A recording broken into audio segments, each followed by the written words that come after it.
The gun was already pressed to Theodore Atkins's chest when Alberta Quinn looked him dead in the eye and said the one thing he had never expected to hear from any person in the whole of his 31 years alive on this earth. "I am not going to lie to you," she said, "not even to save myself." The saloon had gone absolutely silent. Every man who had been drinking, dealing cards, or arguing over the price of cattle had turned to stare at the woman standing at the center of the room with her chin lifted and her dark eyes burning like two coals pulled fresh from a fire. The lantern light caught the dust motes drifting around her, and Theodore stood there with the cold barrel of Roy Cassidy's revolver pressed into his sternum, thinking that he had never in his life seen anything so terrifying and so beautiful at the exact same moment. Cassidy laughed, low and mean, the way a man laughs when he believes he already holds every card worth holding. "She does not need to lie," Cassidy said to Theodore, pressing the gun harder. "She already made her choice. She signed the deed over to me this morning. Ask her yourself." Theodore did not look away from Alberta. "Is that true?" She held his gaze without flinching. There was something moving behind those dark eyes, something that looked like the weight of a decision that had cost her more than he could currently calculate. "Yes," she said. "I signed it." The room exhaled. Cassidy grinned like a man who had just taken the last pot at a poker table. But Alberta was still speaking, and she was not finished, and Theodore had the sudden instinct, the kind that had kept him alive through range wars and drought and 3 bad winters, that whatever she was about to say next was going to change everything. "I signed it," she repeated, under duress, with a witness present who will confirm that Roy Cassidy threatened to burn the schoolhouse to the ground with children inside it if I refused. "That makes it worthless in any territorial court, and I have already written to the judge in Santa Fe." The silence that followed was of a different quality entirely. Theodore Atkins had arrived in the town of Caldwell Cross, New Mexico Territory, in the spring of 1882 with a broken wagon axle, $23 to his name, and a reputation that preceded him like a bad smell following a cattle drive. He had not meant to stay longer than it took to repair the axle and restock his provisions. He was heading north, or so he told people whenever they asked, which they tended to do because he had the kind of face that invited questions. It was a lean face, weathered without being ancient, with a jaw that suggested stubbornness and eyes the particular shade of gray that clouds turn just before a serious storm decides to make itself known. He was 31 years old, unmarried, and employed by nobody at present, which in 1882 in New Mexico Territory was not considered a moral failing so long as you did not stay in that condition too long. Caldwell Cross was not much to look at. It had the usual components of a frontier town that had survived its first decade through a combination of good water access and sheer collective stubbornness. A general store, a blacksmith, a saloon called the Desert Orchid that served whiskey of variable quality, a small church that doubled as a meeting hall, a school that had been built 3 years prior through public fundraising, and approximately 240 souls who had staked enough of themselves on this particular patch of land that leaving would feel like losing a limb. The town sat at the edge of decent ranch country, with the San Andres Mountains rising to the east and the flat scrubland stretching west toward the Rio Grande. It was not beautiful in any polished sense of the word, but it had the kind of harsh, honest landscape that grew on you if you had any patience at all. Theodore had been in the Desert Orchid Saloon for exactly 4 hours, nursing a second whiskey and watching the blacksmith's apprentice work on the wagon axle through the open door, when Alberta Quinn walked in and changed the entire shape of his immediate future. She walked in the way women in frontier towns usually did not walk into saloons, which was to say directly and without apology, carrying a leather ledger under one arm and wearing a dress that was clean but practical, the kind of deep blue-gray that could hide dust and still present itself respectably at Sunday services. She was perhaps 27, though something in the set of her shoulders and the economy of her movements suggested a person who had been forced to grow up faster than her age strictly required. Her hair was dark brown and pulled back neatly, and she had the kind of face that would have been called handsome rather than pretty in polite company, though Theodore, watching her cross the room as if she owned it, thought that polite company was probably under-equipped to accurately assess her. She walked straight to the bar, set her ledger down with a decisive thud, and said to the bartender, a heavy-set man named Pete Garvey, "You are 3 months behind on the lease payment for this building. Pete and I have been patient, but I am going to need you to make a partial payment today, or we are going to need to renegotiate the terms." Pete blinked at her. Several men at the bar turned to look at her with expressions ranging from amusement to mild offense at the intrusion of business into their drinking hour. Theodore watched all of this with genuine interest. "Miss Quinn," Pete said, keeping his voice low in that way men do when they are trying to have a private argument in a public space, "this is not the best time." "It is the best time I have," she said pleasantly. "I have been by 3 times this week during what I believe are your least busy hours, and you have not been available on any of those occasions. So I have come now. I am not here to embarrass you, Pete. I am here because the lease is overdue and I have obligations of my own to meet." Theodore turned fully on his stool to look at her. He could not help himself.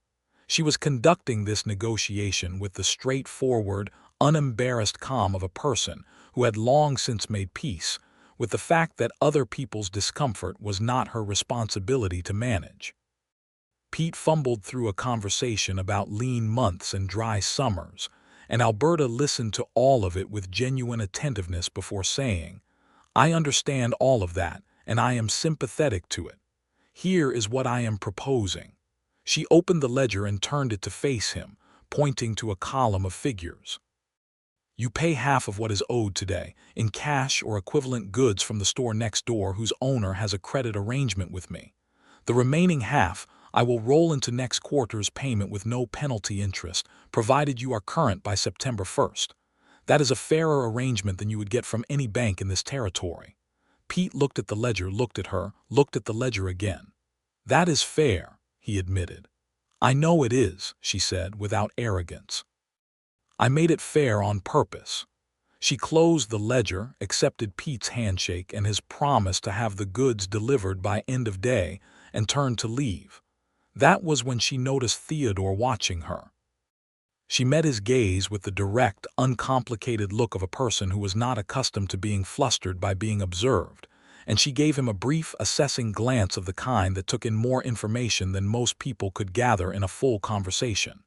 "You are new," she said. It was not accusatory. It was simply factual. "Passing through," he said. "Most people who say that end up staying," she replied. "The water here is good.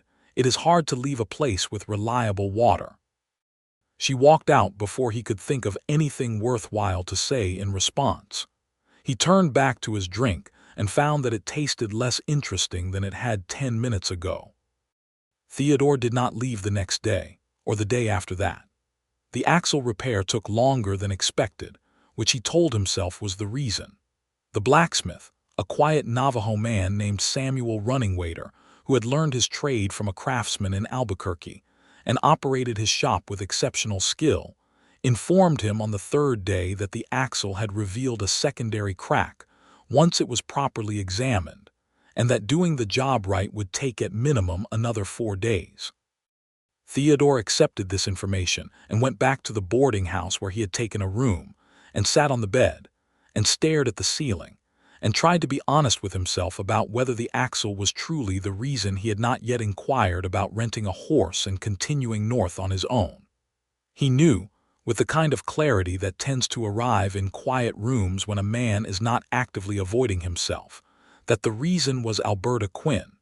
He had seen her twice more since the saloon. Once at the general store, where she was conducting another piece of business with the owner, a negotiation about pricing on a particular grade of flour that she purchased in bulk for resale to several of the outlying homesteads that could not easily make the trip to town.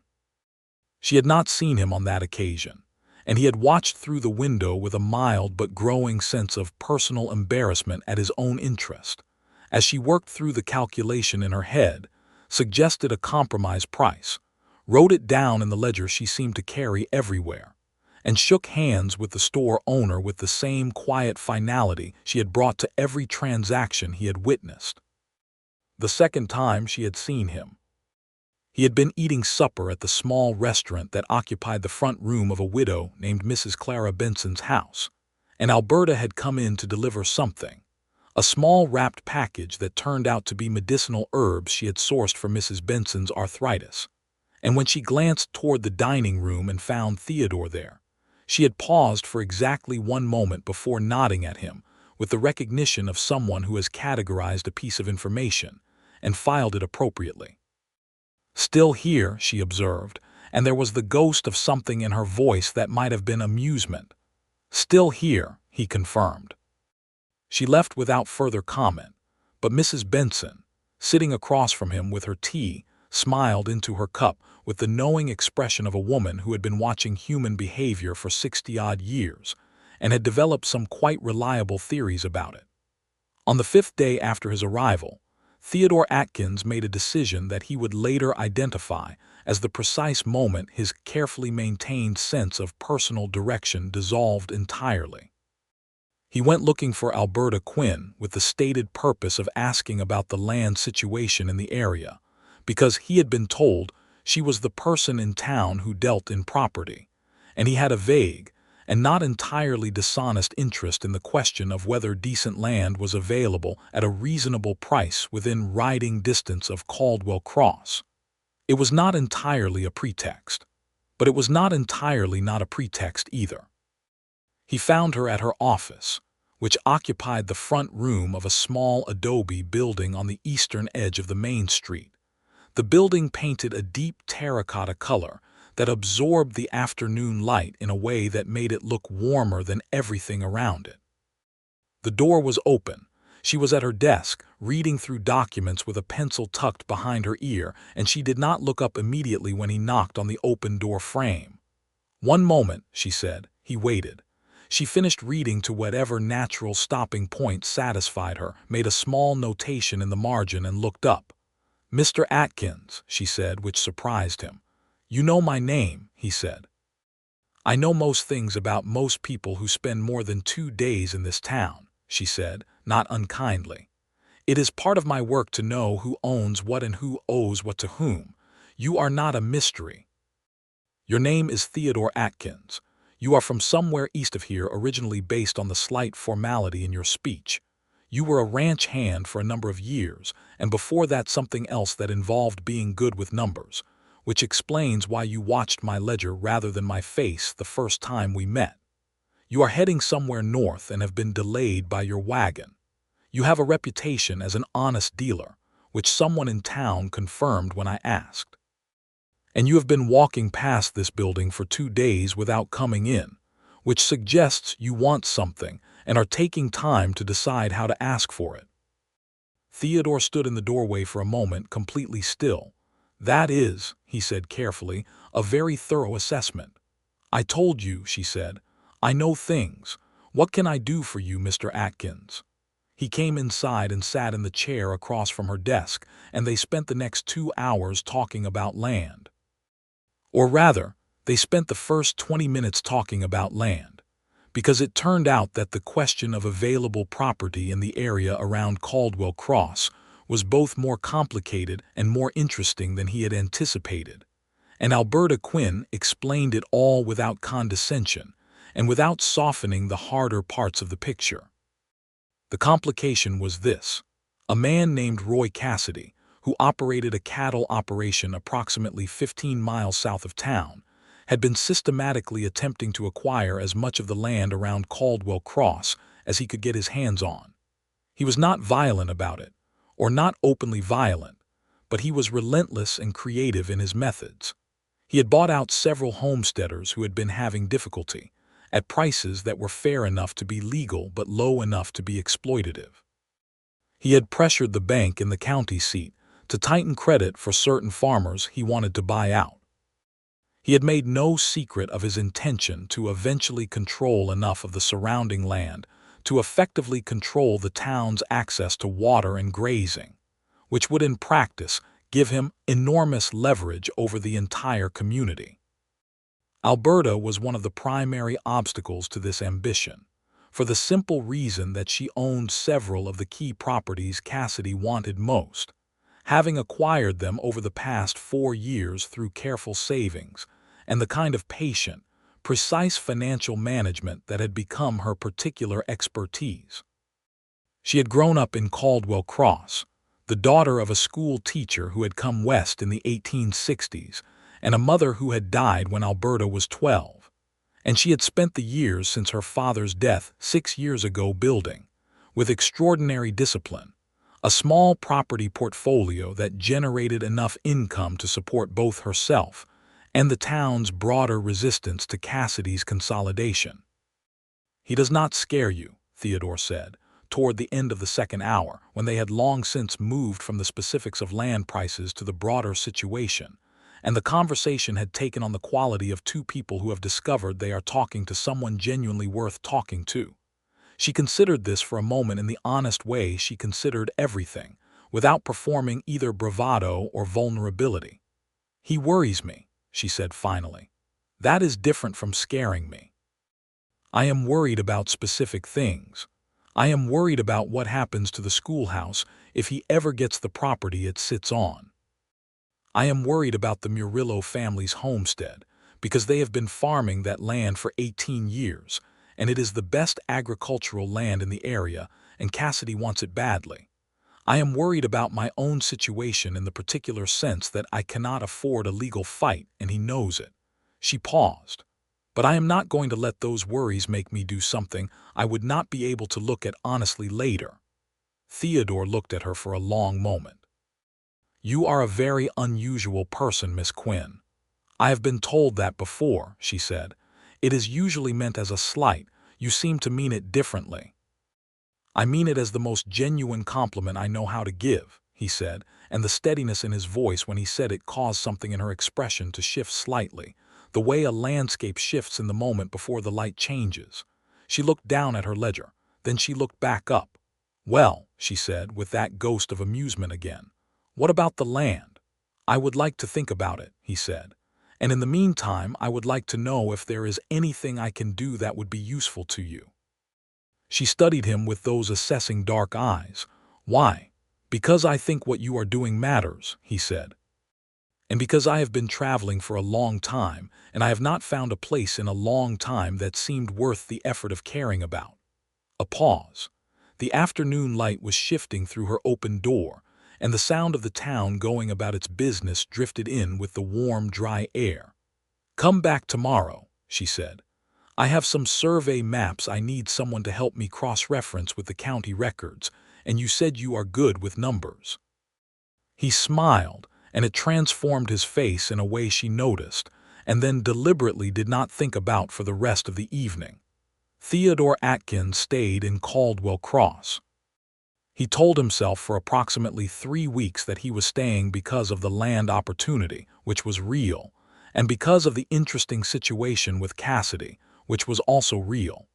He told himself this with diminishing conviction as the days passed, because the actual truth, which he eventually stopped pretending he could not see, was that he was staying because of Alberta Quinn. They worked together every morning in her office. He was good at the things she needed help with: the cross-referencing of property records, the mathematical verification of land surveys, the drafting of formal correspondence to the Territorial Land Office in Santa Fe. He had spent 4 years before his ranch hand period working as a clerk in a land office in Missouri, which he had not mentioned during their first conversation, but which emerged naturally over the following days, and which explained the particular quality of his attention when he read legal documents. She, in turn, was precisely what he had assessed her to be from the beginning, and consistently more so the more time he spent in her company. She was honest in a way that went beyond simply not lying. It was a kind of fundamental commitment to seeing things as they actually were, which made her simultaneously easier and harder to be around than most people.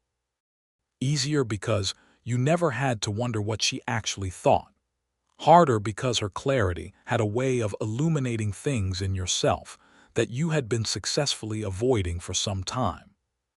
In Theodore's case, what her clarity illuminated was the fact that he had been traveling north for 2 years without any specific destination, not because he was looking for something, but because he was avoiding something. And the thing he was avoiding was the question of whether he was capable of belonging somewhere again after the series of losses that had sent him moving in the first place. He did not tell her this directly for quite some time. But she figured it out because she figured out most things, and one evening in her office when the work was done and they had fallen into the easy conversation that had become their habit, she said without prelude, "You left somewhere in a hurry and you have not let yourself get attached to anything since." He looked up from the survey map he had been folding. "Is that what you see?" "It is what I think," she said carefully. "I could be wrong. I try to leave room for being wrong." "You are not wrong," he said. She nodded without pressing, which was one of the things about her that got to him the most. She could receive a piece of truth and simply acknowledge it without turning it into a project or a performance. "I had a wife," he said, because once he had confirmed that she was right, he found he wanted to continue. "And a daughter. Both died in the winter of 1879, scarlet fever. I was away when it happened, which is something I have not entirely dealt with to my satisfaction."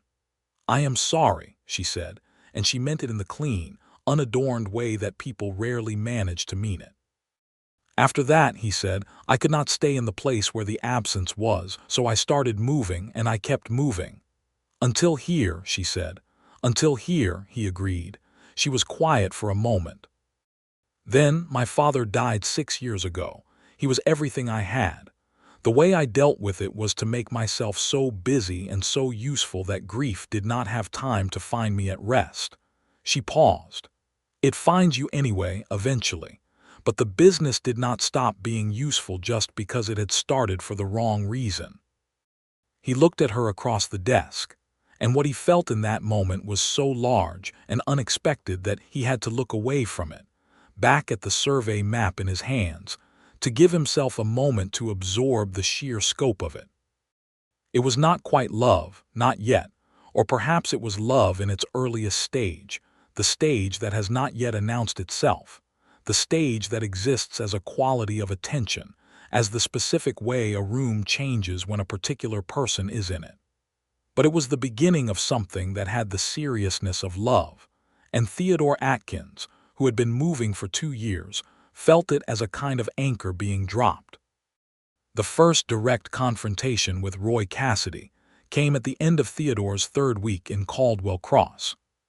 Cassidy came into town on a Saturday with 4 of his ranch hands riding behind him, which was not unusual in itself since he came to town most Saturdays.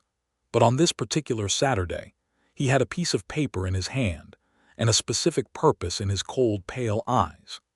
Theodore saw him coming from across the street and felt the instinctive recognition of a man who had spent enough time around dangerous situations to identify the particular quality of intention that preceded one. He crossed the street and arrived at Alberta's office door at approximately the same moment Cassidy did. Cassidy was a big man, wide through the shoulders, with the particular kind of physical confidence that comes from having spent decades in situations where being bigger than the other person resolved matters before they escalated. He was perhaps 50, with iron-gray hair and the elaborate mustache that seemed to be a required feature of a certain type of territorial cattle baron. He looked at Theodore with the mild, dismissive assessment that he probably gave to everyone he had not yet decided was worth a full evaluation. "I am here to see Miss Quinn," Cassidy said. "So am I," Theodore said pleasantly. "I was here first." Cassidy's eyes did a slow recalculation. "You are the drifter who has been hanging around town. I prefer to think of myself as a man with a temporarily stationary situation," Theodore said, at which point Alberta's voice came from inside the office. "I can hear both of you. Come in, Mr. Cassidy. "Mr. Atkins, you can stay." Cassidy looked briefly unhappy about the addendum, but came inside. The office suddenly felt considerably more crowded than it usually did. Theodore took up a position near the window, not obstructively, but in the way of someone who intends to be present. Cassidy presented his piece of paper with the confidence of a man playing what he believed to be a decisive card. It was a bank document, indicating that Alberta held a note on the Murillo family homestead as collateral on a small loan she had made them, and that the note, read in a particular way with a particular legal argument attached, could be interpreted as giving the bank, and through the bank Cassidy, who had apparently made a deal with the bank's manager, a prior claim on the property. Alberta read through it twice. Theodore watched her face, which remained entirely controlled. "This interpretation," she said, looking up, "requires the bank manager to have signed over something he does not legally have the authority to sign over, because the note's terms specify that collateral is activated only upon default, and the Murillos are not in default." "They will be," Cassidy said, "by September." "That is your prediction," she said, "not the current legal reality." "Miss Quinn," Cassidy said, leaning forward slightly, "I am going to get that land. The question is whether we can find an arrangement that makes the process easier for everyone. Mr. Cassidy," Alberta said, with the same precise pleasantness she applied to everything, "the Murillo family has been farming that land since before you arrived in this territory. Maria Murillo was born on that property. Her parents came from Chihuahua and built the house with their own hands. What you are proposing is not a business arrangement. It is the removal of a family from their home for your commercial benefit. I am not going to help you do that, and I am not going to be persuaded by arguments about inevitability. The Murillos are not in default, and I intend to make sure they remain not in default." Cassidy stared at her for a long moment. The quality of his expression shifted in a way that was unpleasant to observe. "You are making this harder than it needs to be," he said. "I am making it exactly as hard as it should be," she replied. He left. His departure had the quality of a retreating weather system, the sense that the storm was not over but had simply moved to a different position. Theodore watched him go through the window and then turned back to Alberta, who was already making notes in her ledger with a hand that was completely steady. "He is going to come back with something worse," Theodore said. "Yes," she agreed. "He always does. That is the pattern." She looked up. "Which is why I need to write to the judge in Santa Fe before September. I have been gathering information about his arrangement with the bank manager for 3 months. I believe it constitutes fraud." "You have been building a case," Theodore said. "I have been doing what I know how to do," she said simply. He crossed the room in 4 steps and sat down in the chair across from her desk without waiting to be invited, which was itself a change from his earlier habits, and he leaned forward with his elbows on his knees and looked at her with the kind of directness that her own honesty had taught him was the appropriate register for conversations that mattered. "I want to help you with this," he said. "Not because I think you need me, because I do not think that, but because I think this is worth doing and I am in a position to be useful." She held his gaze for a long, steady moment. "Why does it matter to you?" she asked. "You have no stake in this land." "Not yet," he said. The silence that followed had a particular quality to it, the quality of a sentence that has been spoken and heard and is now being turned over carefully to determine its full weight. "Not yet," she repeated slowly, and the 2 words in her voice were neither a question nor a confirmation but something in between, a provisional acknowledgment of a possibility that she was not yet prepared to commit to, but was also not prepared to dismiss. "I have been looking at the Henderson parcel," he said, referring to a piece of land north of town that had come up in their work together. 40 acres of decent grazing land with a reliable water source that was currently unoccupied and available. "If that is a conversation worth having." "It might be," she said, and she looked back down at her ledger, and he could see from the slight change in her expression that she was not thinking about the Henderson parcel.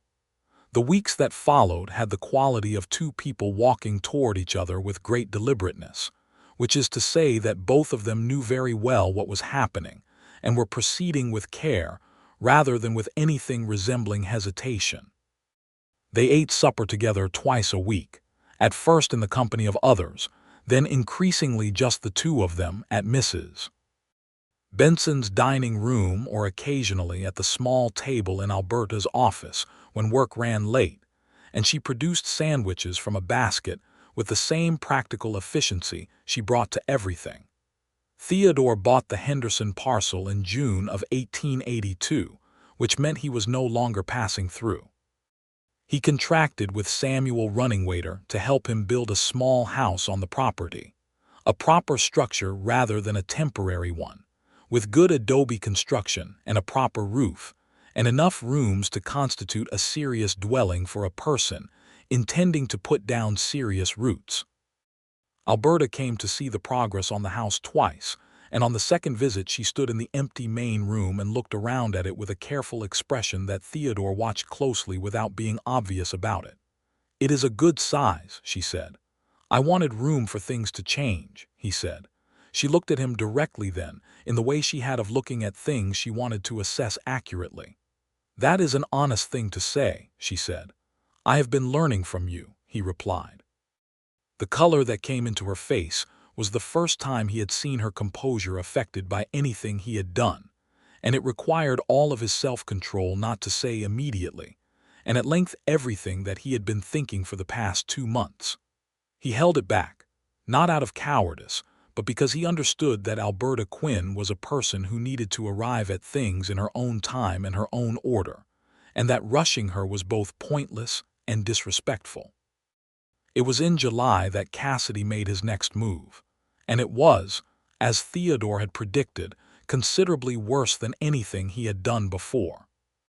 He had somehow obtained, through what combination of bribery and legal maneuvering Theodore could only guess, a document suggesting that Alberta's title to the building that housed the schoolhouse was defective, based on a technicality in how the original deed had been recorded by the Territorial Land Office in 1878. The document, if accepted by the local justice of the peace, would cloud her title long enough to prevent her from blocking Cassidy's purchase of the adjacent property, which was the piece he needed to effectively control the northern water access for the whole town. The moment Alberta told Theodore about it, sitting across from him in her office with the document laid flat on the desk between them like a dangerous animal being kept still by proximity and attention, he felt a particular kind of cold clarity that he associated with situations requiring decisive action. He obtained this through a corrupt arrangement with someone in the land office, he said, reading through it carefully. "This notation here," he pointed to a specific line, "is recorded in a different hand from the rest of the document. The original recording was correct. Someone amended it after the fact." Alberta leaned forward to look at where he was pointing. She was close enough that he could smell the lavender soap she used, a detail he had been aware of in some unconscious part of himself for weeks without permitting himself to focus on directly. "You are right," she said quietly. "I see it. I have worked in a land office," he said. "I know how these records are supposed to look. This has been altered." "That is fraud," she said. "That is actual criminal fraud." "Yes," he said. "And it is provable with the original records which should still exist in Santa Fe." He looked up from the document to find that she was looking at him with an expression he had not seen on her face before. It was not the careful, assessing look. It was something more open and less defended, the expression of a person who has been carrying something heavy for a very long time and has just noticed that someone else has put their hands on it alongside them. "I need to go to Santa Fe," she said. "We need to go to Santa Fe," he said. She did not argue with the pronoun. They traveled to Santa Fe in early August with a buckboard wagon and enough provisions for a 4-day round trip, along a route that followed the Rio Grande Valley north through the long flat miles of scrubland and occasional cottonwood groves that lined the river. The journey took 2 days each way, which meant 2 evenings camped beside the road, and those evenings had a different quality from anything that had come before, the particular quality that comes from being away from one's ordinary context, and therefore slightly more available to oneself. On the first evening, with a small fire between them and the enormous New Mexico sky overhead in its full August splendor, Alberta told him about her mother. She had not planned to precisely, but the conversation had been moving in the direction of personal history for some time, and when it arrived there, she did not redirect it. Her mother had been a woman of extraordinary capability, she said, who had come west with her father and spent herself completely on the project of building something in a new place, and had died at 40 of an illness that should not have been fatal but was, because the nearest adequate medical care was 60 miles away. Alberta had been 12. Her father had continued, carrying both his grief and his teaching work with quiet stoicism, until his own death at 62.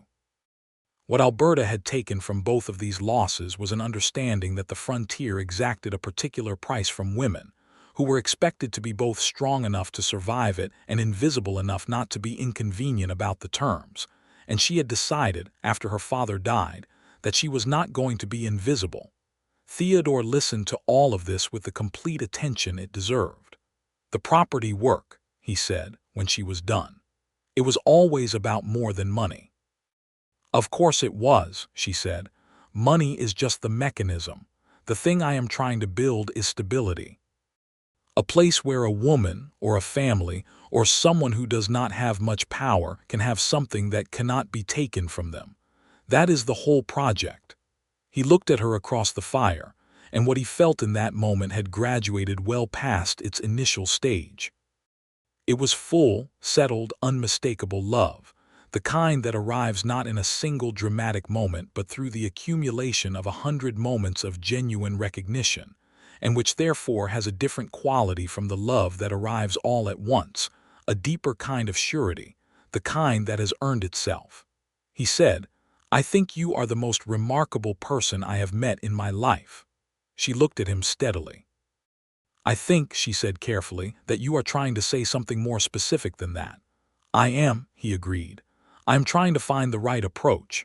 "The right approach with me," she said, and there was warmth in her voice now, real warmth, the warmth of someone who has been keeping themselves at a professional temperature and is now consciously adjusting the dial, "is always just to say the thing directly." He took a breath. "I love you," he said.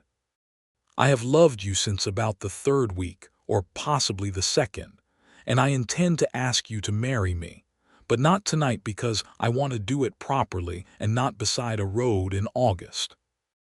I am telling you now so that you have time to think about it and come to your own conclusion without feeling ambushed." The fire crackled between them. An owl called somewhere in the darkness beyond the cottonwoods.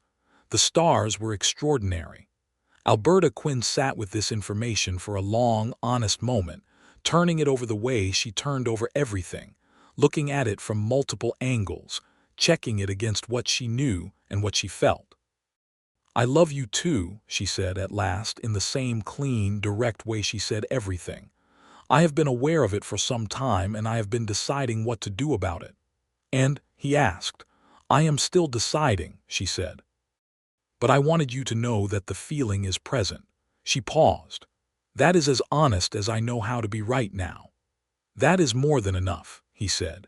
They sat by the fire for a long time after that, not saying a great deal, but with a changed quality to the silence, something richer and more generous, and Theodore thought that this was what it felt like to be in the right place at the right time, and he had almost forgotten.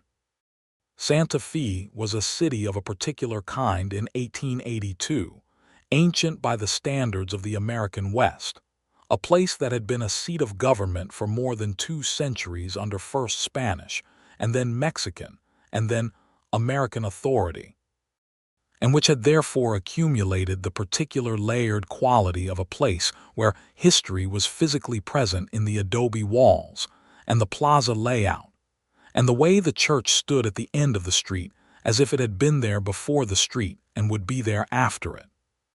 Theodore and Alberta arrived on the 2nd afternoon and went directly to the Territorial Land Office, where Theodore's former professional experience gave him the specific vocabulary needed to request access to original recording documents.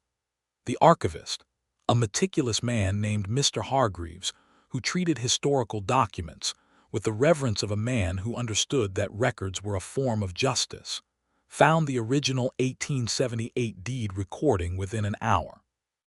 The comparison was unambiguous. The notation that had been added to create the appearance of a defective title had not been part of the original document. The handwriting, the ink, the placement on the page, all of it indicated a later edition. Alberta stood beside Theodore, looking at the two documents laid side by side on the archive table, and her expression had the quality of someone who has been preparing for a fight and has just confirmed that their preparation was correct. "I need an affidavit from this office," she said to Mr. Hargreaves, attesting to the authenticity of the original document and the discrepancy with the copy that has been submitted to the local justice of the peace in Caldwell Cross. Hargreaves, who turned out to have strong views about the integrity of the territorial land records and visible distaste for any suggestion that those records had been manipulated, produced the affidavit with considerable thoroughness and apparent personal satisfaction. They also met with Judge Alonso Reyes, a territorial judge of long experience and precise legal instincts, who read Alberta's summary of the Cassidy situation, including the evidence she had compiled regarding his arrangement with the bank manager, with the focused attention of a man who recognized a legitimate case when it was presented to him. He agreed to travel to Caldwell Cross within 3 weeks to hear the matter, and he issued a temporary order preventing any change of title to properties in dispute until the matter was resolved. On the return trip, on the second evening, camped again beside the river with the stars overhead, Alberta was quieter than she had been on the journey north. Theodore watched her from across the fire and did not press her, letting her come to whatever she was working through in her own time. "I am afraid," she said eventually, in the direct way she acknowledged difficult things.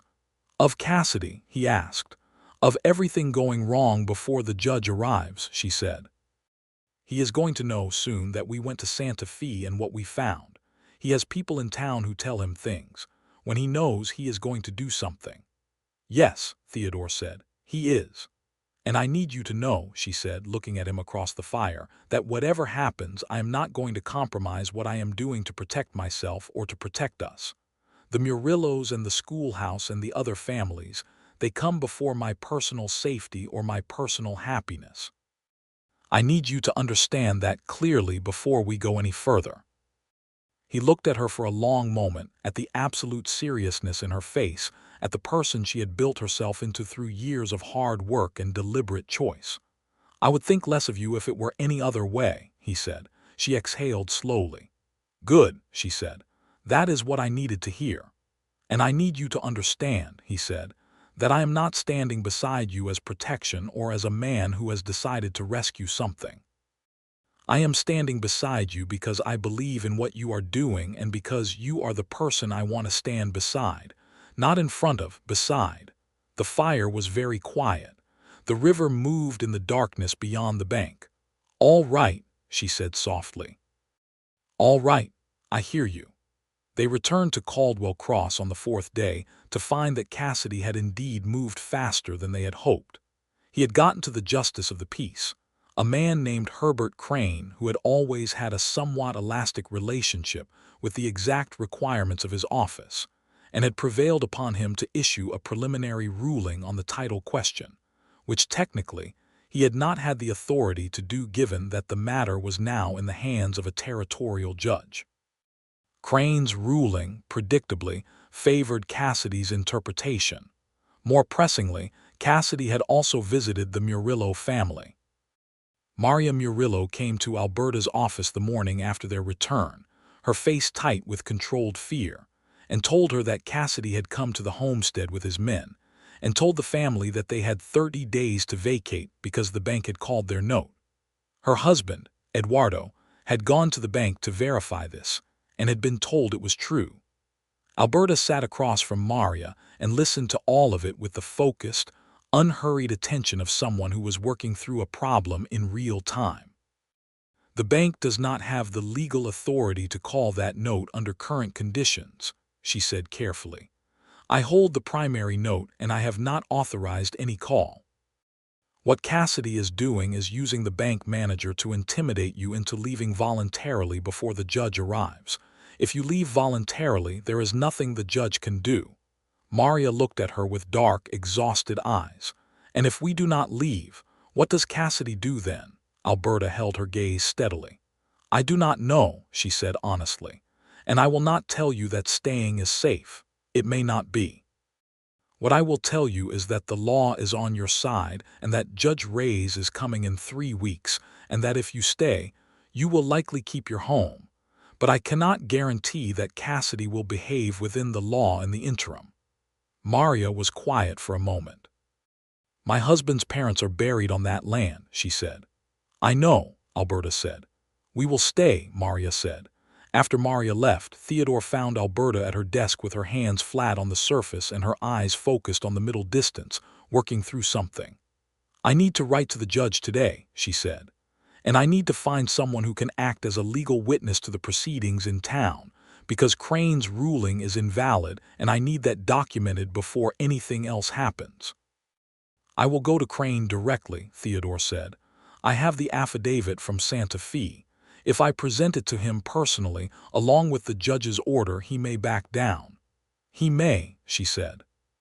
"Or he may tell Cassidy that you have it and Cassidy will move faster." "Either way," Theodore said, "we will know where we stand." She nodded. "Be careful," she said, and the 2 words carried more weight than their surface suggested, and he held them with him as he went. The meeting with Crane went badly in the precise way Alberta had predicted. The justice of the peace, confronted with the Santa Fe affidavit and the judge's order, went pale, and then composed himself and told Theodore that he would need to review the documents with his own counsel before making any determination, which was a way of saying that he was going to talk to Cassidy before doing anything. Theodore rode directly from Crane's office to the Desert Orchid Saloon, where he found Cassidy having a mid-morning drink with the casual confidence of a man who believed his position was impregnable. Theodore presented the situation to Cassidy with complete directness, including the Santa Fe findings, including the judge's order, and including what would happen legally when Reyes arrived if Cassidy continued his current course of action. Cassidy listened to all of it with the patient expression of a man who was calculating rather than actually engaged. "You are working very hard for a woman who is not your wife," he said, when Theodore finished. "I am working for something worth working for," Theodore said. "Mr. Atkins," Cassidy said, leaning back in his chair, "I have been in this territory for 20 years. I have watched men come and go, judges and laws and all the rest of it. Things always settle the way they settle, and the way they settle is toward the person who is willing to be the last one standing." "Then we will see who is standing," Theodore said and left.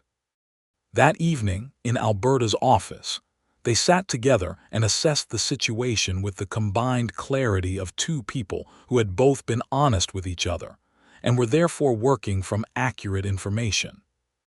"He is going to do something before the judge arrives," Alberta said. "Something outside the law, because within the law he is losing." "Yes," Theodore agreed. "The most vulnerable point is the schoolhouse," she said. "He cannot get the adjacent land he wants without first creating enough legal confusion around the schoolhouse title that the town is distracted. The schoolhouse is also the thing that would hurt the community most." "He threatened it once before," Theodore said, recalling what she had told him on their first evening by the fire. "He implied it," she said.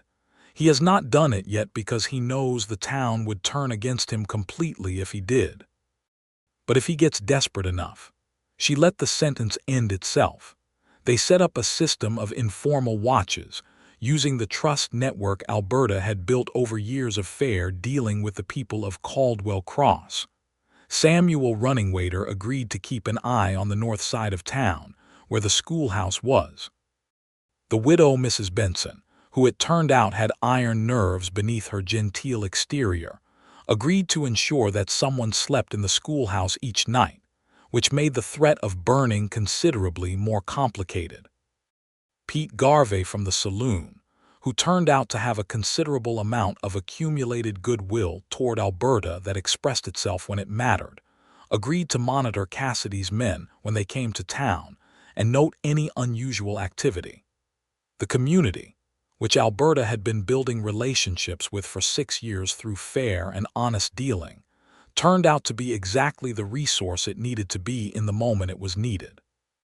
It was on a Tuesday, 10 days after their return from Santa Fe, that Cassidy made his move, and it was precisely as bad as Alberta had anticipated, and precisely what she had prepared for. He sent a man to the justice of the peace with a newly prepared document that purported to be an emergency title claim, which Crane, under whatever pressure Cassidy had applied, agreed to initial before proper review. Then Cassidy and 3 of his men rode into town and went directly to Alberta's office. Theodore was at his own property that morning, working with Samuel on the final details of the house construction, when Pete Garvey's 12-year-old son came running up the road to tell him that Cassidy was in town and that he had a paper and he had gone to Miss Quinn's office. Theodore was on horseback and back in town within 10 minutes. He arrived at Alberta's office to find Cassidy inside with 2 of his men, and Alberta at her desk, and the room arranged exactly as he had entered it in the vision that had opened this story, with Cassidy having already extracted from his coat the revolver that he pressed into Theodore's chest when Theodore pushed open the door, and Alberta saying with absolute steadiness that she was not going to lie to him, not even to save herself. And then the rest of what she said. The signed deed, the duress, the witness, the letter already written to the judge. Cassidy had her sign it because he had come with 4 men and she was alone in her office, and he had told her, with the cold deliberateness of a man who has decided to stop pretending to be within the law, that if she did not sign, he was going to have someone visit the Murillo homestead with a torch before morning. She had signed it because she had calculated accurately that a signature under those conditions was legally worthless, and that a signed document with a witness to the duress was actually more useful than no document at all, because it gave the judge something concrete to work with. The witness was Clara Benson, who had been sitting quietly in the corner of the office the entire time, which neither Cassidy nor his men had fully registered, because they had dismissed her as a harmless old woman, which was a mistake that people tended to make about Clara Benson.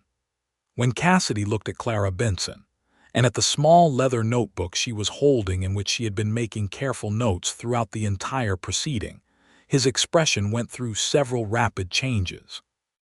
"The judge's letter was sent yesterday," Alberta said in the quiet that followed.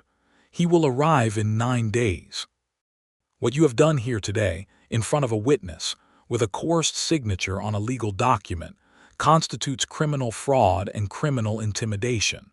Mr. Cassidy, your next decision is the most important one you will make in your time in this territory." The gun was no longer pressed against Theodore's chest. Cassidy had lowered it slowly in the moments after Alberta finished speaking, and now he was standing in the middle of the office with the look of a man who has played what he believed was his final card, and discovered that the game was considerably larger than he had understood. Theodore, who had been perfectly still during all of this, spoke now, in the measured tone of a man addressing a situation that he has decided to handle without adding to its volatility. "Put the gun away, Cassidy. Everyone in this room knows what has happened here today. Adding to it will not help you." Cassidy looked at him, at Alberta, at Clara Benson with her notebook, at his own men who were beginning to shift with the discomfort of people who are realizing that they have participated in something that has consequences they had not fully considered. He put the gun away. He left. The moment the door closed, Alberta let out a long, controlled breath. Theodore crossed the room in 3 steps and took her hands in both of his, and she let him, which was itself a statement, and her hands were cold, the only evidence of the cost of keeping herself so steady throughout the preceding hour. "Are you all right?" he asked. "I am," she said. "I was frightened, but I knew what I was doing." "I know you did," he said. Clara Benson from her corner said cheerfully, "I have everything written down, every word, dates, times, the exact language he used. I have a very good memory and I write quickly." She paused. "I have been waiting for that man to overreach himself for a year and a half." Judge Alonso Reyes arrived in Caldwell Cross 8 days later, accompanied by a territorial marshal named Frank Delgado, who was large, quiet, and professionally implacable. Reyes heard the matter over 2 days, reviewing the Santa Fe affidavit, Clara Benson's notes, the testimony of several witnesses including Eduardo and Maria Murillo and Pete Garvey, and the detailed documentation Alberta had compiled over 3 months regarding Cassidy's arrangement with the bank manager. The bank manager, a man named Williams, when presented with the evidence against him and offered the choice between cooperation and prosecution, cooperated with the compressed eagerness of a man choosing between unpleasant options and taking the less unpleasant one. He confirmed Cassidy's arrangement in full, including specific amounts and specific instructions.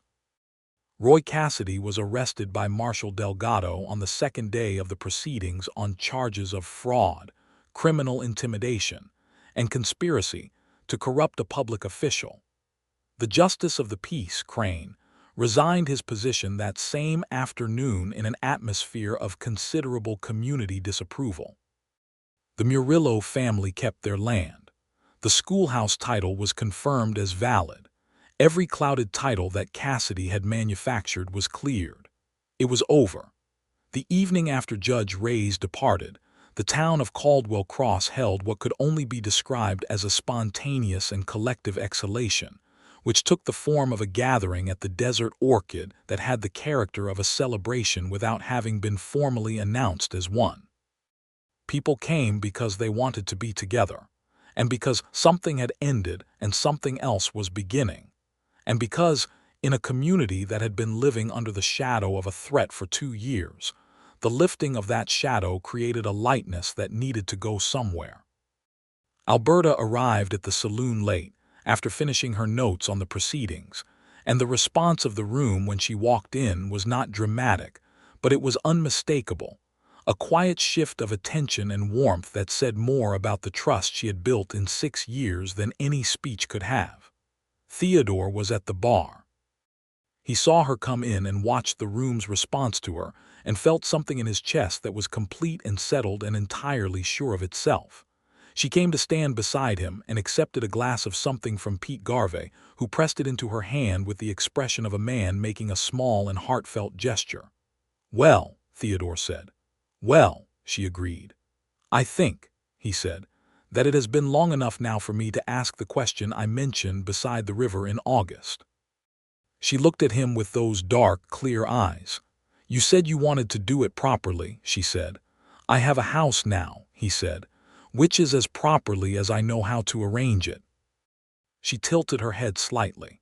"You said you wanted room for things to change." "I did," he said, "and I was thinking about you when I said it." The saloon was busy around them, noise and conversation and the warmth of people who had come through something hard together, and in the middle of it Theodore Atkins looked at Alberta Quinn and said, simply and directly, "Will you marry me?"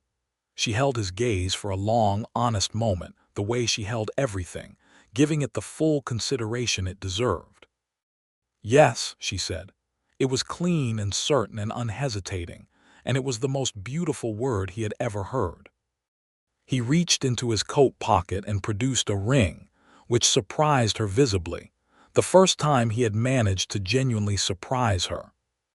It was a simple silver ring with a small turquoise stone, which he had purchased in Santa Fe with a specific intention, from a silversmith near the plaza, because he had understood by the time they arrived in Santa Fe that he was asking regardless of what happened with Cassidy or the judge, because the answer to the legal situation was separate from the answer to the only question he truly cared about.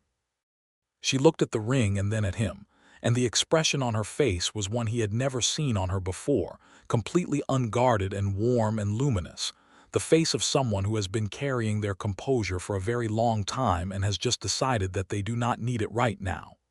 "You bought that in Santa Fe," she said. "I did," he said. "Before we knew how the case would turn out," she said. "The case was never the condition," he said. She held out her hand, and he put the ring on her finger. And Pete Garvey, who had been watching all of this from behind the bar with poorly concealed attention, said something to the man beside him that caused a small ripple of awareness to move through the nearest portion of the saloon. And within a few minutes, a considerable number of people who had been in this room for their own separate reasons were smiling at someone else's happiness, which is the best use of a public gathering that Theodore could think of. They were married 6 weeks later, in October of 1882, in the small church that doubled as Caldwell Cross's meeting hall, on a Saturday afternoon when the light came through the west-facing windows in long golden angles, and the smell of autumn sage drifted through the open door from the desert beyond the town. The ceremony was performed by the pastor, a gentle man named Reverend Cole, who had come to Caldwell Cross 5 years earlier and stayed for the same reason most people stayed: the good water and the community that had grown up around it. Alberta wore a dress she had made herself from fabric ordered from a merchant in Albuquerque, ivory silk with a simple practical cut that was neither extravagant nor plain, exactly like everything she did. Theodore wore a dark suit he had purchased in Santa Fe, and he stood at the front of the church and watched her walk toward him, and felt the particular quality of happiness that arrives when you have stopped expecting to find something, and then found it. Maria Murillo sat in the front row with Eduardo and their 3 children. Samuel Runningwater was there, and Clara Benson, who wept with the uncomplicated tears of a person who has been watching a good thing develop for several months and is pleased to see it arrive at its proper conclusion. Pete Garvey was there, and managed to get through the ceremony without crying, which he later claimed as an achievement. Theodore took Alberta's hands, and they made their promises in front of everyone, and the promises were, like everything Alberta did, precise and complete, and made with full understanding of what they meant. The house on the Henderson parcel was ready by the end of October. They moved in on a cool evening when the mountains to the east were catching the last light, and the scrubland was that specific shade of amber that it turns in the New Mexico autumn. And Alberta stood in the main room of the house and looked around at it, at the solid, adobe walls and the good wooden floor and the stone fireplace that Theodore and Samuel had built together. And she had the same expression on her face that she had worn the first time she stood in the empty frame of the structure, but fuller now. More complete. "I like it very much," she said. "Good," he said. "I built it for you, I built it for us." She turned to look at him, and the warmth in her face was steady now, constant, the warmth of a person who has settled into something and found it exactly what it needed to be. "Theodore," she said. "Yes. I am happy," she said, in the direct way she said everything. "I want you to know that. I am specifically, clearly, genuinely happy. I have not been this happy in a very long time." He crossed the room and took her face in his hands and kissed her, and outside the last light was fading on the mountains, and the first fire of the autumn was burning in the stone fireplace, and the house on the Henderson parcel was a home. The winter of 1882 into 1883 was cold but manageable, the kind of New Mexico winter that tests without destroying. Theodore had purchased a small herd of cattle, 12 head, with the intention of building slowly toward a viable ranch operation, and spent the cold months learning the particular rhythms of this specific land from Samuel Runningwater, who knew the water sources and the grazing patterns, and the weather signs with the accumulated knowledge of a man whose family had known this landscape for generations. Alberta continued her property work through the winter, though the crisis with Cassidy having been resolved. The work now had a different quality, more maintenance than emergency. the work of tending a system that was functioning rather than repairing one under attack. She was also, with the careful deliberateness that characterized everything she did, beginning to teach some of what she knew.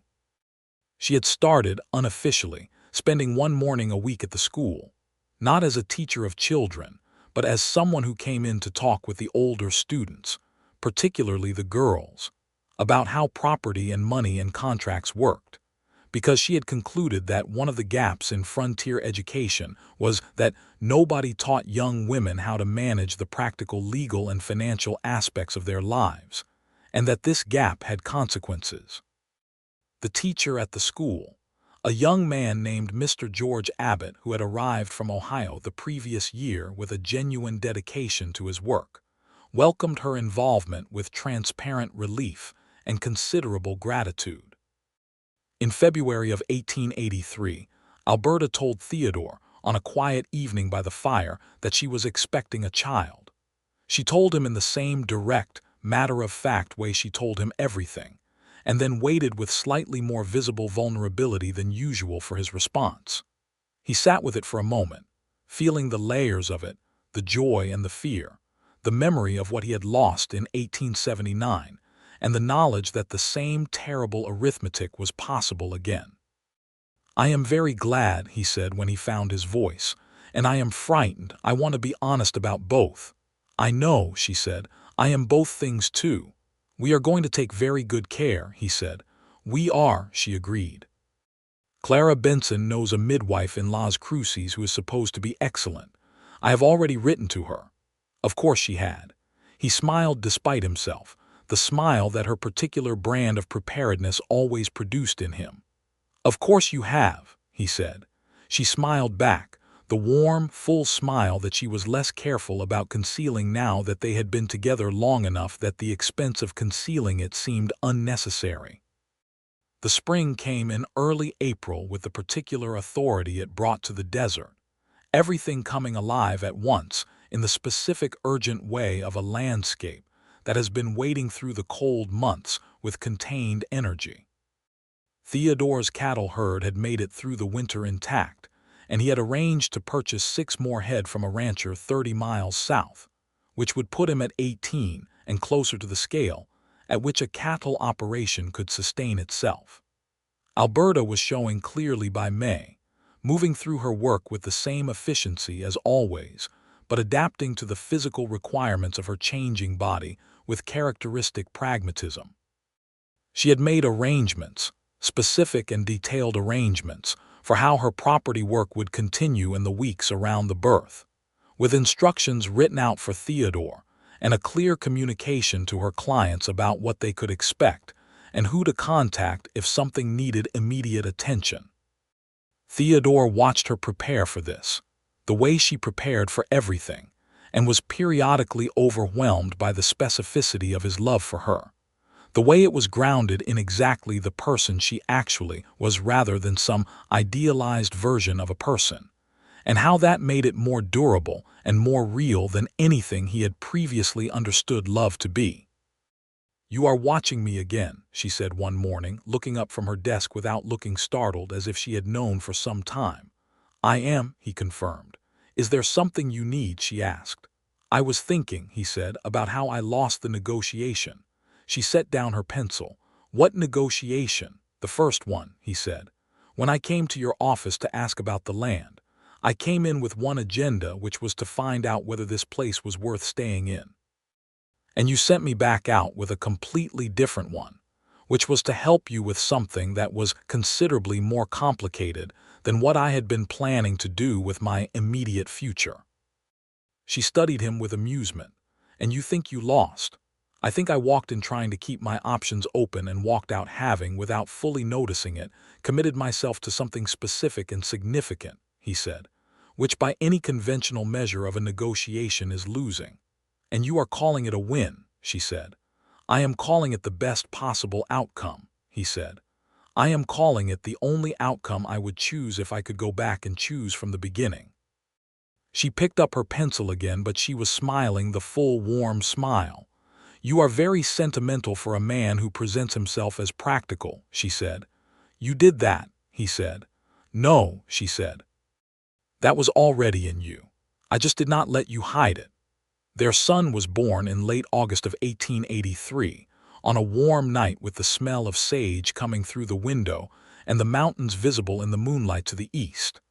The midwife from Las Cruces, a capable and calm woman named Doña Esperanza Vega, had arrived a week early as planned and was exactly as excellent as advertised. Clara Benson was present, and Theodore, because Alberta had said simply that she wanted him there, and he had said simply that there was nowhere else he would be. The birth was long and difficult, and Alberta went through it with the same steadiness she brought to everything, though it cost her more visibly than most things, and Theodore sat beside her and held her hand, and said very little because there was very little that could be said that was equal to what she was doing, and he knew enough to know when silence was more appropriate than words. When it was over and the baby was in Alberta's arms, she looked at the baby and then at Theodore, and her face in that moment was the most open he had ever seen it. Every layer of professional composure and careful self-protection dissolved entirely, just the pure, unguarded fact of who she was. "Hello," she said to the baby, in a soft voice that was entirely unlike her usual tone and entirely herself. They named him William, after Alberta's father, William Quinn, who had come west to teach and had stayed and had built something. Theodore thought it was the right name. Clara Benson cried, which she was doing more frequently in her association with this family, and which she appeared to regard as a reasonable expense. William Quinn Atkins was a calm and attentive baby who seemed, from his earliest weeks, to have inherited his mother's quality of observation, watching the world with a focused seriousness that was occasionally startling in a face so small. Theodore held him in the evenings by the fire and talked to him about the land and the cattle and the town, not because the baby understood, but because it felt like the right way to begin introducing someone to a place. The year 1884 brought changes to Caldwell Cross that were, for once, changes for the better rather than changes to be defended against.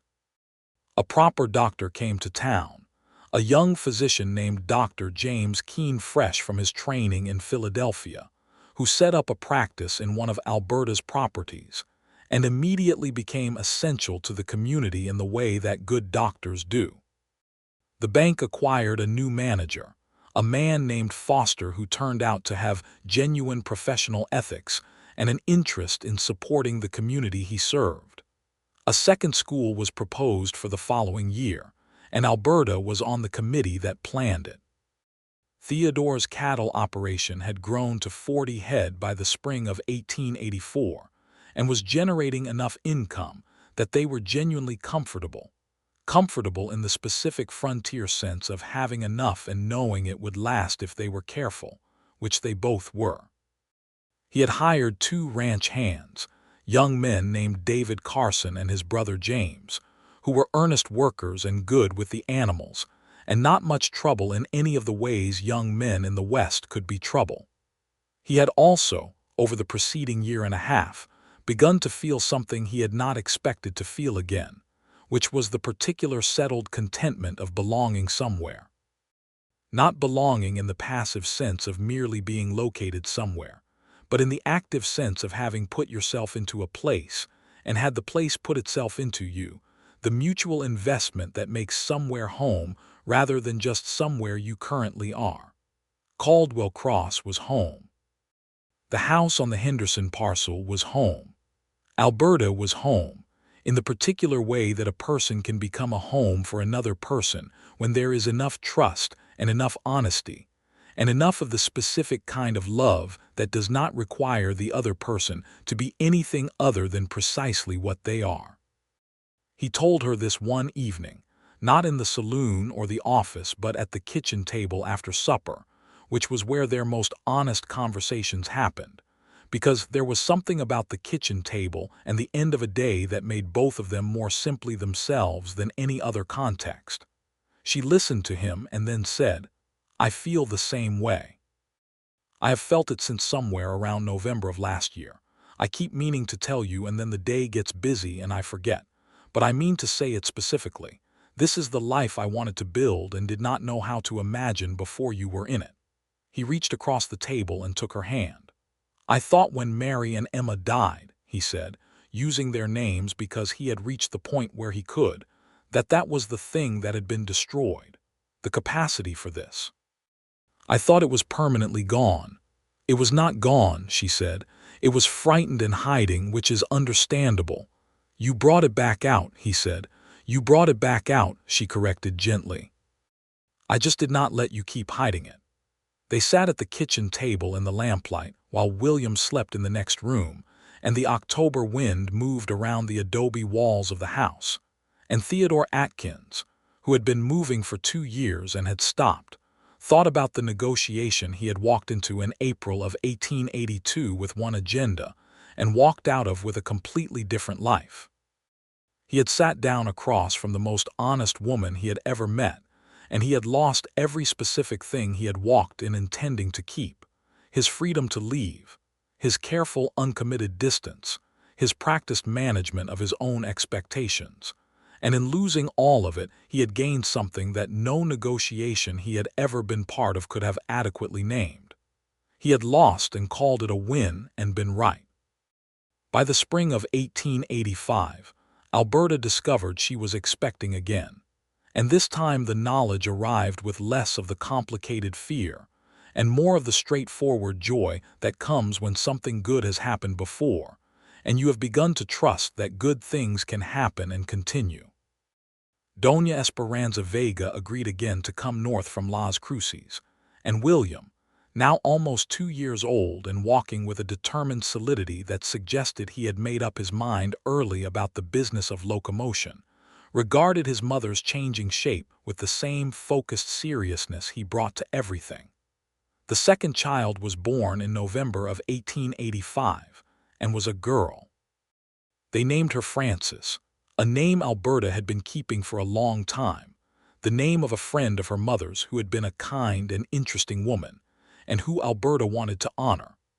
Frances Atkins arrived with considerably more velocity and opinion than her brother had, announcing herself to the world with a thoroughness that made Doña Vega laugh outright and Clara Benson say, with evident satisfaction, that this one was going to make her views known.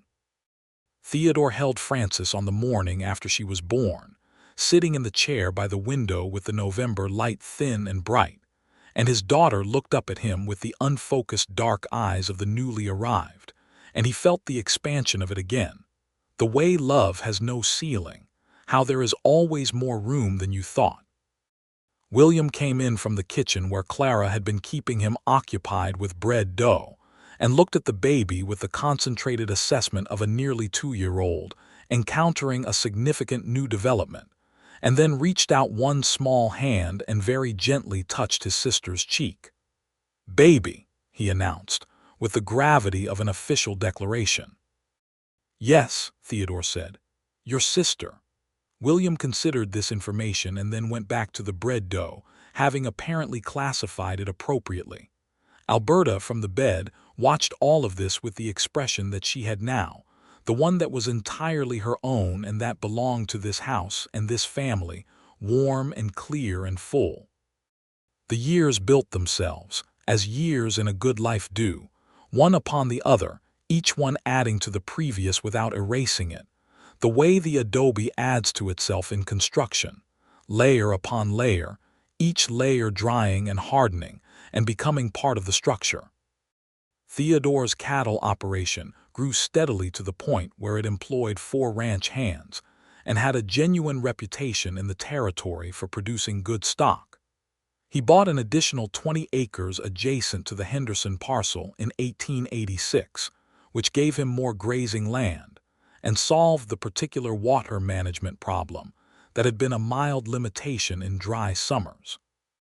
Alberta's property work had, by 1887, expanded to include a formal association with a law firm in Santa Fe, specifically regarding property law, because Judge Reyes had encountered her documentation in the Cassidy case, and had mentioned to the firm's principal that there was a woman in Caldwell Cross who understood property law as well as most attorneys he had seen and better than some. The arrangement was informal. She was not an attorney, and the territory did not license women as attorneys in 1887, but she provided expertise and research that the firm found valuable, and they paid her accordingly. And the additional income was put toward a fund she had established for the purpose of making small loans to homesteaders and families who needed credit but could not access it through the bank. The loan fund was, in practice, a small and quiet revolution in the financial life of Caldwell Cross, because it meant that families in difficult years had options that they had not previously had, and that the specific vulnerability that Cassidy had exploited, the desperate need that makes a person sign something they should not sign, was less acute than it had been before. Theodore was proud of her in the specific way that has nothing to do with ownership and everything to do with witnessing someone be fully themselves in the best way they can. He told her so, periodically, at the kitchen table, and she received this with the directness she received everything, acknowledging it without diminishing it, and without making more of it than it was. In 1888, William Quinn Atkins started school at the Caldwell Cross School, walking into Mr. Abbott's classroom with the serious, focused expression that was unmistakably his mother's, and sitting down at his desk with the air of a person who has arrived at the place where the work is done. Theodore and Alberta walked him to the school on the first day, and Theodore stood outside watching his son walk in through the door, and felt the particular pride that arrives when something you have built, in this case a life, is extending itself into the next generation. Alberta took his arm as they walked back toward town, which was not a gesture she made habitually in public, which made it more meaningful when she did. "He has your jaw," she said. "He has your seriousness," he said. "Those might be the same thing," she replied, and he laughed, and the morning light came long and clear across the desert, and the mountains were sharp in the eastern sky. Frances started school 2 years later, in 1890, and arrived at her first day with the opposite of her brother's quiet seriousness, walking in with the bouncing, verbal confidence of a person who has been looking forward to a new audience. Her teacher that year was a new arrival, a young woman named Miss Adeline Park, who had come from Kansas with a teaching certificate and a large quantity of personal enthusiasm, and Frances and Miss Park took to each other with the immediate warmth of two people who recognize a kindred spirit.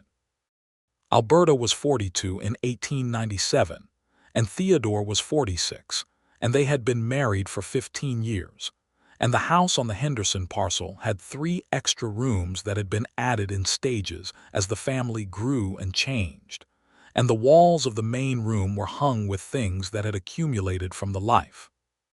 A map of the county that Alberta had annotated over years, until it was as much a document as a decoration, a drawing that William had made at 12 of the cattle in the field that had turned out to have genuine artistic quality, a photograph taken in 1891 by a traveling photographer that showed the 4 of them in front of the house, Alberta and Theodore standing close with the contained ease of people who have forgotten to perform anything for the camera. William, aged 8, with his mother's eyes and his father's jaw. Frances, aged 6, with opinions about the direction she was looking. On a Sunday evening in that autumn of 1897, Theodore and Alberta sat on the porch of the house they had built together, watching the sun go down behind the flat western horizon in the long, slow New Mexico fashion that takes its time and makes every color it has available before it is done. The children were inside, William at 16 studying with the focused ambition of a person who has decided that there is much to learn and limited time, Frances at 14 conducting a vigorous argument with herself in the pages of her journal, which she had been doing for 2 years and which produced excellent results. "What are you thinking?" Alberta asked. "I am thinking about the spring of 1882, he said. "You still think about that," she said, which was not a question. "I think about it when I want to remind myself of how much things can change," he said. "I drove into town with a broken axle and $23, and I walked into a saloon and watched you negotiate a lease payment, and I thought I had never seen anything so interesting in my life." She leaned her head against his shoulder, which she did rarely enough that it always felt deliberate and therefore significant. "I knew you were watching," she said. "I know you knew," he said. "I looked at you and thought," she said, "this man is going to be something to reckon with if I am not careful." "And were you careful?" he asked. She considered this with characteristic honesty. "No," she said, "I was not particularly careful. I told myself I was being careful, but I was not really. I let you come back, I gave you the work to do, I went to Santa Fe with you." "You were not careful at all," he agreed. "I was honest," she said. "Which is different. Honesty is not always careful. Sometimes it means admitting what is actually happening." He pressed a kiss to her hair, and she did not move away, and the last of the light was going from the sky, and the first stars were beginning to show above the mountains. And from inside the house came the sound of William's voice reading, aloud something that he had found interesting and wanted Frances to hear, and Frances's voice interrupting with an objection, and the familiar texture of an evening in a home that had been built carefully and honestly and would last. This was the life they had negotiated, without knowing they were negotiating, across a desk covered in ledgers and survey maps, and a pot of cold coffee, in the spring of 1882, when she had been the most honest person he had ever encountered, and he had walked into her office with one intention, and walked out committed to something entirely different and infinitely better. He had lost every position he had walked in with. His careful distance, his stated plan to go north, his managed expectations, his practiced resistance to attachment. All of it had been taken by someone who had not even been trying to take it, who had simply been too honest and too real and too precisely herself to allow any of the usual defenses to function. He had lost the negotiation completely and absolutely, and without reservation. And he had called it the best thing that had ever happened to him, and he had been right about that from the moment he understood it, and nothing in the 15 years since had given him any reason to revise the assessment downward. The stars were fully out now, the brilliant unobstructed stars of the desert sky, the same stars that had looked down on their fire beside the river in August of 1882, and Theodore Atkins sat on the porch of his home with his wife's head on his shoulder and the sound of his children's voices behind them, and felt the full, grounded, honest weight of everything that was good. Alberta turned her face up toward the sky for a moment, the way she did sometimes, looking at the stars with the same careful attention she gave to everything that was worth seeing. "Theodore," she said. "Yes. I am glad you did not leave," she said. "I am glad your axle broke." "So am I," he said. "Every day." She took his hand in the darkness, and they sat together while the stars made their slow wheel overhead.